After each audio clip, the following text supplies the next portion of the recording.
Hello student, Kumar classes के online portal पे आप सभी का स्वागत है। आज ये 6 अक्टूबर का डेली एमसीक्यू सीरीज़ का सेशन है। ठीक है, तो सेशन पसंद आए तो इसको लाइक कर दीजिएगा, शेयर कर दीजिएगा और दोस्तों में इसको शेयर करना है। ठीक है, और चैनल पे नए होंगे तो इसको सब्सक्राइब कर लेंगे। और ऑफलाइन बैचेज स्टार्ट हो गई हैं। जो भी बच्चे इंटरेस्टेड हों, ऑफलाइन हो चाहे ऑनलाइन, वो ऑफिशियल पे क्वेरी कर सकते हैं ऑफिशियल नंबर पे। ठीक है, चलिए आज का सेशन स्टार्ट करते हैं।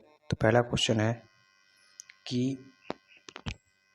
Insulation resistance of straight cable यानी एक सीधे केबल का रोधन प्रतिरोध क्या होता है। देखिए, इसमें केवल प्रतिरोध नहीं पूछा है कि प्रतिरोध का क्या होता है लेंथ के साथ, क्योंकि लेंथ के साथ ही इसका ऑप्शन दिया है तो लेंथ के साथ ही रिलेशन बनाना है। तो ऐसा कुछ दिया नहीं है कि लेंथ के साथ इसका क्या होगा। ठीक है, तो इंसुलेशन पूछा है, तो इंसुलेशन रेजिस्टेंस जो क्या होता है वो आर के और एल में इनवर्सली प्रोपोर्शनल का रिलेशन होता है। ठीक है, यानी वेट का अनुपाती का होता है। यानी इंसुलेशन का लेंथ बढ़ाएंगे तो रेजिस्टेंस घटता है, और जो सिंपल रेजिस्टेंस होता है लेंथ बढ़ने के साथ बढ़ता है। मगर इसमें इंसुलेशन रोधन प्रतिरोध बोला है, इसलिए लेंथ बढ़ने के साथ साथ रेजिस्टेंस का मान घट जाएगा। ठीक है, तो ऑप्शन सी क्या हो जाएगा यहाँ पर सही हो जाएगा। चलिए नेक्स्ट क्वेश्चन देखते हैं।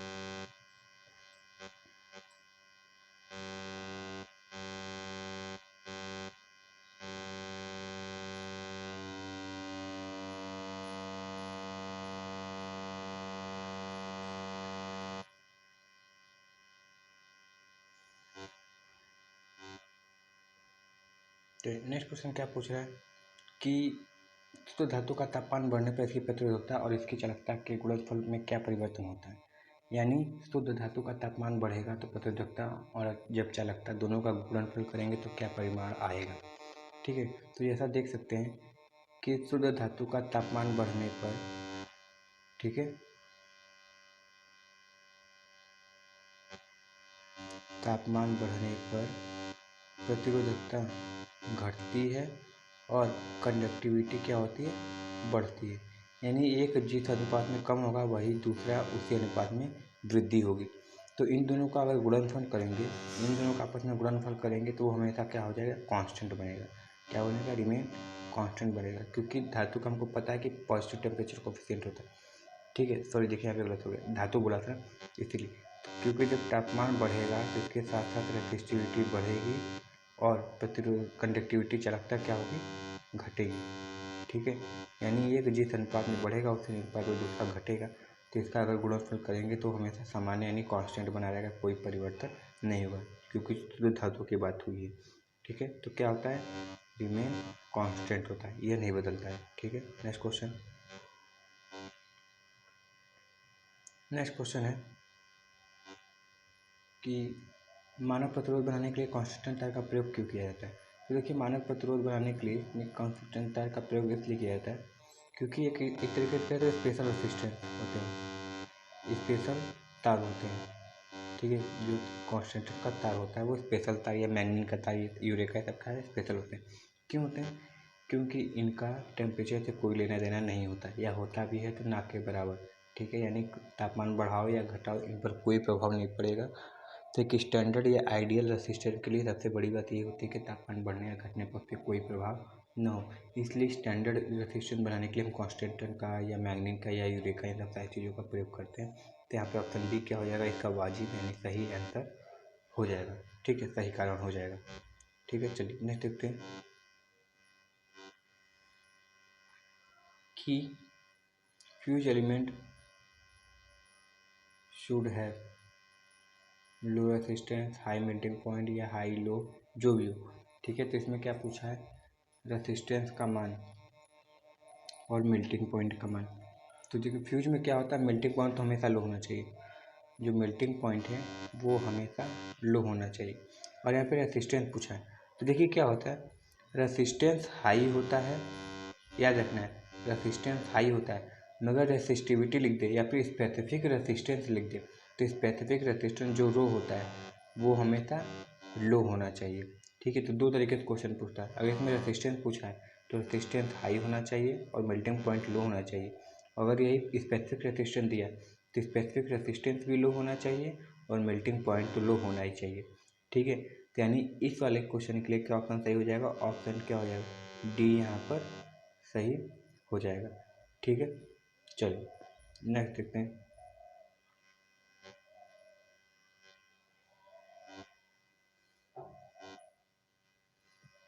आंतरिक प्रतिरोधों के प्रतिस्थापन के लिए आदर्श वोल्टता का प्रतिस्थापित किया जाता है। ये इसमें सिंपल ये पूछा है कि अगर आइडियल वोल्टेज सोर्स है उसको हमको रिप्लेस करना पड़े इंटरनल रेजिस्टेंस से, क्या रिप्लेस करेंगे? तो ये होता है अगर आपको इंटरनल रेजिस्टेंस से रिप्लेस करना है तो उसको शॉर्ट सर्किट करना पड़ता है।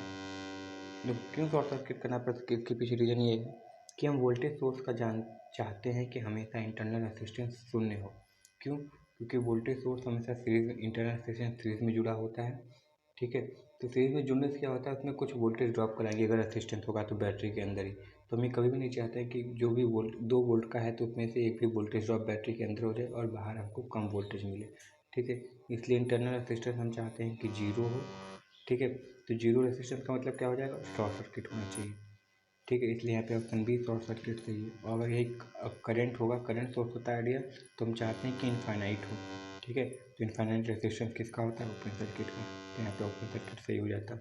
फिर करंट सोर्स बोलता है तब मैं यहाँ पे वोल्टेज सोर्स बोला है, इसलिए बी सही हो जाएगा। ठीक है, चलो नेक्स्ट।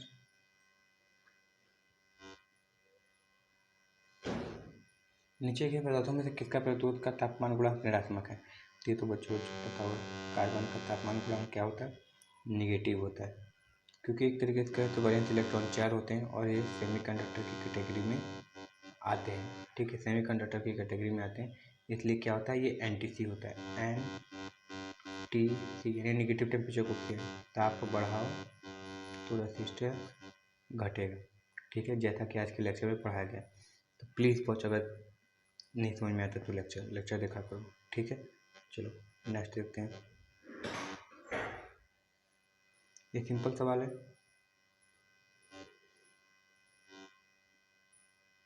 मैं क्या पूछा है? पोटेंशियल डिफरेंस आपको निकालना है। अगर एक जो कूलम्ब है उस पर कितनी एनर्जी स्टोर कर रहा है या फिर कितनी एनर्जी लगाई जा रही है? 7 मिली जूल। यानी एवरी माइक्रो कूलम्ब को एक जगह से दूसरी जगह ले जाने के लिए कितनी एनर्जी की आवश्यकता है? सब 75 मिली जूल। तो उसके लिए पोटेंशियल डिफरेंस यानी V का मान क्या होगा? तो हमको पता है क्या होता है, V बराबर क्या होता है? W/Q होता है। यहाँ पे W का मान क्या दिया है? 75 गुणे 10 के घाते -3 दिया हुआ है। ठीक है, बटे एवरी कूलम। W/Q होता है तो Q का मान क्या दिया? Every micro coulomb. Micro coulomb मतलब एवरी मतलब 1 गुणे 10 के घाते -6। ये हो गया। अब देखिए क्या होगा, ये हो जाएगा V बराबर 75 गुणे 10 के घाते -3 गुणे जो 10 के घाते -6 है, ऊपर जाएगा तो क्या हो जाएगा? +6 बन जाएगा। इसको सॉल्व करेंगे तो 75 गुणे 10 के घाते 3 निकल कर आएगा, जो कि हमारे क्या हो जाएगा? 75 kV सही आंसर हो जाएगा। ऑप्शन डी क्या हो जाएगा? यहाँ पे सही आंसर हो जाएगा। ठीक है, V बराबर W/Q क्या होता है? जूल पर कूलम्ब इसकी यूनिट होती है। एक kV दे दिया, कोई दिक्कत नहीं। तो इस तरीके से इसको सॉल्व कराने में कल पे बहुत पूछ के आता है। ठीक है ना, चलो नेक्स्ट क्वेश्चन देखते हैं। इसमें पूछा है यदि किसी लेंथ के केबल को डबल कर दिया जाए तो इंसुलेशन रेजिस्टेंस पे क्या प्रभाव पड़ेगा? वही क्वेश्चन है, अब न्यूमेरिकल लिखे पूछ दिया। हमको पता है कि इंसुलेशन रेजिस्टेंस सर अभी आप बताएं, R जो होता है 1/L होता है। ठीक है, यानी जब लेंथ बढ़ाएंगे 2 गुना तो ये तो कन्फर्म है कि सर रेजिस्टेंस का मान घटेगा, यानी इंक्रीज ऑप्शन है। ऑप्शन डी तो होगा नहीं, जो भी होगा सी और बी और सी में ही होगा। ठीक है, चलिए देखते हैं इसको निकालते कहते हैं। तो रेजिस्टेंस डिक्रीमेंट परसेंटेज में कैसे निकालेंगे? कुछ नहीं करना होता, ये फार्मूला स्टैंडर्ड फार्मूला है, 1 - 1/n करना होता है। ठीक है, 1 - 1 कितना गुना? पहले n गुना था, अब कितना बढ़ हो जाएगा? 2n हो जाएगा ना, क्योंकि 2 गुना बढ़ रहा है तो इसको 2n लिख देंगे। ये कितना हो जाएगा? ठीक है, ये n है, ये कितना हो जाएगा? एलसीएम लेंगे तो कितना हो जाएगा? ये 2n - 1/2n हो जाएगा ये। ठीक है, इसको सॉल्व करेंगे तो 1/2 2 हो जाएगा, क्योंकि ऊपर भी n बचेगा और नीचे 2n, तो n से n कट जाएगा, 1/2 बचेगा। यानी आधा परसेंट, यानी आधा यानी 50% का क्या होता है, डिक्रीमेंट आया है। ठीक है, इस हिसाब से ऑप्शन डी क्या होता है, सी क्या हो जाएगा, सही हो जाएगा, 50% की कमी आई है। इसी तरह देखिए, जब ये देखिए फॉर्मूला स्टैंडर्ड है कि अगर इंक्रीमेंट होगा तो n माइनस करना है, ठीक है, और अगर डिक्रीमेंट होगा तो 1 माइनस n करना है। अगर वो स्क्वायर के रिलेशन में है तो स्क्वायर लगा देंगे, बटे के रिलेशन में तो रिलेशन, क्यूब के रिलेशन में तो रिलेशन, जिस हिसाब से रिलेशन होगा उस हिसाब से लगेंगे। हमारा 1/l चल रहा था, इसलिए हम 1/n लगा देंगे। ठीक है, चलिए। इसमें पूछा है कि दर्शाए गए चित्र में 1.4 प्रतिरोध में विद्युत धारा का क्या मान होगा। तो ये क्या है, 1. इसमें करंट का मान पूछा है, यानी इसको मान लेते हैं I2, तो I2 का मान पूछा है। ये I1 का मान निकालना है, और ये जो टोटल करंट है I का मान दिया हुआ है, तो यानी I2 का मान निकालना है, I1 भी मान निकल सकता है, और यहाँ पे I का मान दिया हुआ है 2 एम्पियर है। तो देखिए पैरेलल सर्किट दिख रहा है, आपका भी पैरेलल सर्किट है, इसमें हम करंट डिवीजन रूल लगा कर आसानी से निकाल सकते हैं। ठीक है, करंट डिवीजन रूल क्या कहता है, करंट डिवीजन रूल कहता है total current is equal to, sorry, जिसमें करंट निकालनी है, तो हमको I2 में निकालनी थी ना। अगर हमको I2 में करंट निकालनी है, यानी 1.5 वाले में इसको I2 माने ना, अगर I2 में करंट निकालनी है आपको, तो I2 बराबर क्या हो जाएगा, टोटल करंट लिख लिए, जिस ओम में निकालना है उसके जस्ट अपोजिट वाले। ठीक है, तो 1.5 में निकालना है तो उसका जस्ट अपोजिट कौन सा है, तो 4.5 हो जाएगा, बटे जितने भी रेजिस्टेंस हैं सबको जोड़ देना है, यानी 4.5 प्लस 1.5 सबको जोड़ देना है। सबको जोड़ देंगे तो कितना हो जाएगा, अच्छा टोटल करंट कितना है हमारा, ये 2 एम्पियर है, 4.5 है, टोटल करंट जोड़ने पर कितना आ रहा है, 4.5 और 6 हो जाएगा। ठीक है, इसको काटेंगे तो कितना हो जाएगा, 3 हो जाएगा, 3 से 4.5 काटेंगे तो कितना हो जाएगा, 1.5 हो जाएगा, यानी 1.5 ओम में कितना एम्पियर की करंट बहेगी, 1.5 एम्पियर, यानी ऑप्शन डी क्या हो जाएगा यहाँ पे सही आंसर हो जाएगा। करंट डिवीजन रूल किस में लगता है, पैरेलल में, और वोल्टेज डिवीजन रूल हमेशा सीरीज में लगता है, ये चीज़ याद रखना है। ठीक है, चलो नेक्स्ट क्वेश्चन। ये तो इजी है, रीजनिंग पूछा है, तो रीजनिंग में क्या होगा, सर्कल इसी तरह बनेगा, ये घड़ी वाली भी नीचे इसी तरह बनेगी, और ये जो इधर गया है ये किधर चला जाएगा, इधर, क्योंकि राइट का लेफ्ट, लेफ्ट का राइट दिखाता है इसमें मिरर में। ठीक है, यानी ऑप्शन ये क्या हो जाएगा, गलत हो जाएगा, ऑप्शन बी सही हो जाएगा। ठीक है, ऑप्शन बी सही हो जाएगा। चलो नेक्स्ट देखते हैं। टॉलस्टॉय फार्म शब्द किस देश से जुड़ा है, यह महात्मा गांधी द्वारा स्थापित एक समुदाय है।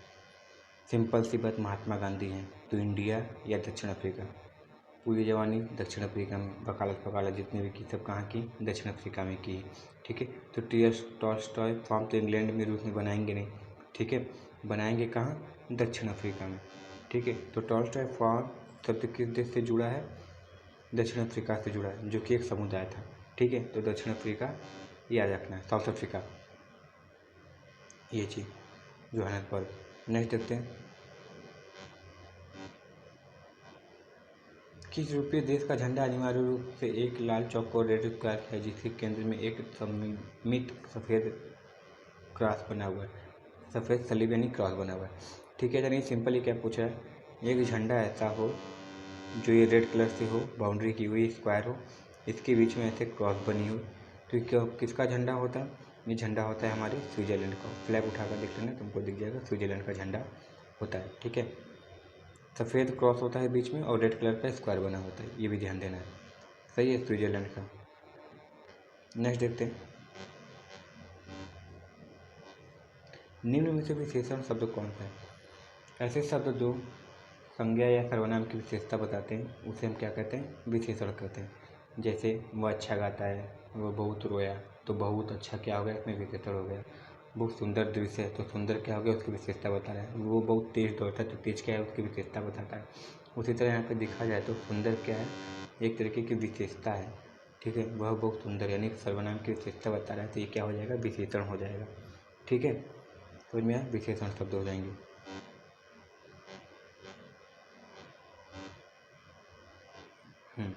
इसमें तत्सम शब्द कौन सा है, देखिए एक होता है तत्सम, तद्भव, ठीक है, देशज, विदेशज, संकर, ये सब टाइप होते हैं। तो जैसे तत्सम होता है, तो तत्सम क्या होता है, ऐसा शब्द जो संस्कृत से लिया गया वो आज भी उसी तरह काम किया जा रहा है। ठीक है, उसको क्या बोलते हैं, तत्सम बोलते हैं। जैसे गर्दन, गर्दन हमारा क्या है, तत्सम शब्द है, मगर अब गला का प्रयोग करते हैं, बोलते हैं गला, गला गला बोलते हैं, तो गला हमारा क्या हो जाएगा, तद्भव हो जाएगा। उसी तरह देशज क्या होता है, जो हमारे आम भाषा में जो बोलचाल में हम अपने शब्दों से बनाए हुए हैं, वो सब हमारे क्या हो जाएंगे, देशज हो जाएंगे। विदेशज क्या हो जाती हैं, विदेशज ऐसे शब्द हो जाते हैं जो विदेश से लिए गए हैं। जैसे हॉस्पिटल हो गया, ठीक है, हॉस्पिटल हो गया, हमारा प्लेटफॉर्म हो गया। प्लेटफॉर्म भी हम हिंदी में ही बोलते हैं, हिंदी में लिखते भी हैं, और उसका इंग्लिश में तो प्लेटफॉर्म होता है और हिंदी में उसको बोलते हैं। ठीक है, रेलवे, ठीक है, रेलवे हो गया, ये सब सारी चीज़ें क्या है, हमारी विदेशज है। ठीक है, आज़ादी, आज़ादी क्या है, उर्दू शब्द है। ठीक है, आबादी उर्दू शब्द है। ये सब जो शब्द हैं, इन सब विदेश से लिखे, इसलिए देशज। संकर क्या होता है, जिसमें हिंदी और इंग्लिश दोनों का, देशज भी दोनों मिक्स हो।